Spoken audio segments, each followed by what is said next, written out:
தமிழகத்தின் நிரந்தர முதல்வர் திரு சி. ஜோசப் விஜய் அவர்களின் சொல்லுக்கு இணங்க மக்களை நேசி, மக்களுக்காக சேவை செய் என்பதற்கு ஏற்றாற்போல் தமிழக வெற்றிக் கழகம் தூத்துக்குடி மேற்கு மாவட்டத்திற்கு உட்பட்ட பகுதிகளில் இறந்தவர்களுக்கு குளிர்சாதன பெட்டி, சவப்பெட்டி, சொர்க்கரதம் இவை அனைத்தும் ஸ்ரீவைகுண்ட சட்டமன்ற உறுப்பினரான சமூக ஆர்வலர் அன்னை வி. ஜி. சரவணன் எம்.எல்.ஏ. அவர்களின் சார்பில் எந்தவித கட்டணமுமின்றி சேவையாக வழங்கப்பட்டு வருகிறது.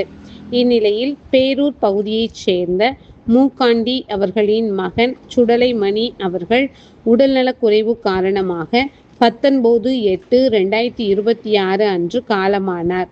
அன்னாருடைய பூத உடலை அடக்கம் செய்வதற்கான ஃப்ரீசர் பாக்ஸ், சொர்க்கரதம், அமரர் பெட்டி இவை அனைத்தும் மனிதம் நிலைக்க தமிழக வெற்றிக் கழகம் தூத்துக்குடி மேற்கு மாவட்ட பொறுப்பாளர் சமூக ஆர்வலர் அன்னை வி. ஜி. சரவணன் எம்.எல்.ஏ. அவர்களின் சார்பில் எந்தவித கட்டணமும் இன்றி சேவையாக வழங்கப்பட்டது.